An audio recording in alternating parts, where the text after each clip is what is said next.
നമസ്കാരം. മലയാളി വാർത്തയിലേക്ക് സ്വാഗതം. സെപ്റ്റംബർ 21-ാം തീയതി MM ലോറൻസ് അന്തരിച്ചിരുന്നു. അദ്ദേഹത്തിന്റെ ആഗ്രഹപ്രകാരം മൃതദേഹം മെഡിക്കൽ പഠനത്തിന് വിട്ടുകൊടുക്കാനായിരുന്നു മകനായ അഡ്വക്കേറ്റ് ML സജീവന്റെയും പാർട്ടിയുടെയും തീരുമാനം. പക്ഷേ ലോറൻസ് ഇടവക അംഗമാണെന്നും പള്ളിയിൽ സംസ്കരിക്കണമെന്നുമായിരുന്നു മറ്റൊരു മകളായ ആശ ലോറൻസിന്റെ ആവശ്യം. ഇതേ തുടർന്നുണ്ടായ തർക്കങ്ങളും പിന്നെ അത് കോടതി ഇടപെടുന്നത്, കോടതിയുടെ മുന്നിലേക്ക് വിഷയം എത്തുന്ന ആ സംഭവ വികാസങ്ങളൊക്കെ കണ്ടതാണ്. തർക്കത്തെ തുടർന്ന് ലോറൻസിന്റെ മൃതദേഹം പൊതുദർശനത്തിന് വെച്ച എറണാകുളം ടൗൺ ഹാളിൽ വലിയ രീതിയിലുള്ള സംഘർഷമൊക്കെ ഉണ്ടായി.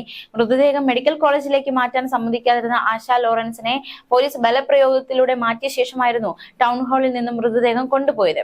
ഇപ്പോൾ ഇതാ നിർണായകമായ നീക്കം ആശാ ലോറൻസ് നടത്തിയിരിക്കുകയാണ്. സുപ്രീം കോടതിയിൽ അപ്പീൽ നൽകിയിരിക്കുകയാണ് ആശാ ലോറൻസ്.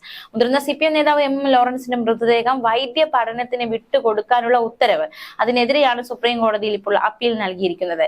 CPM-നെ എതിർകക്ഷിയാക്കിയാണ് ഹർജി നൽകിയിരിക്കുന്നത്. രാഷ്ട്രീയ തീരുമാനമാണെന്നാണ് ആശയുടെ ഹർജിയിൽ വ്യക്തമാക്കിയിരിക്കുന്നത്. മൃതദേഹം വൈദ്യ പഠനത്തിന് വിട്ടുകൊടുക്കാൻ ഹൈക്കോടതി അനുമതി നൽകിയിരുന്നു. ഇതിന് പിന്നാലെയാണ് സുപ്രീം കോടതിയെ സമീപിക്കുമെന്ന് ആശ നേരത്തെ തന്നെ വ്യക്തമാക്കിയത്. കളമശ്ശേരി മെഡിക്കൽ കോളേജ് മകൻ ML സജീവ്, CPM ഉൾപ്പെടെ ഹർജിയിൽ 10 എതിർകക്ഷികളുണ്ട്. ലോറൻസിന്റെ മൃതദേഹം മതാചാരപ്രകാരം സംസ്കരിക്കാൻ അനുവദിക്കണമെന്നാണ് ഹർജിയിൽ ഉന്നയിച്ചിരിക്കുന്ന പ്രധാന ആവശ്യം.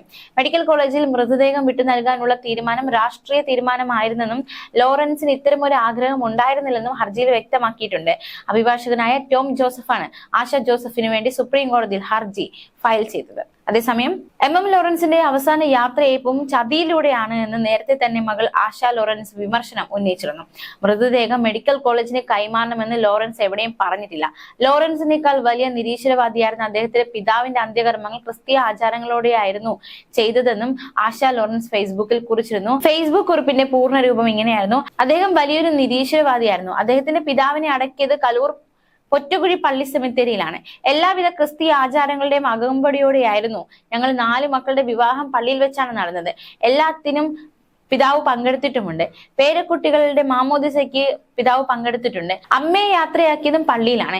ആരെയോ ബോധിപ്പിക്കാനാണ് ഇപ്പോഴത്തെ നാടകം നടക്കുന്നത്. മെഡിക്കൽ കോളേജിന് വിട്ടുകൊടുക്കൽ, കമ്മ്യൂണിസ്റ്റുകാരുടെ ചതി അവസാനവും.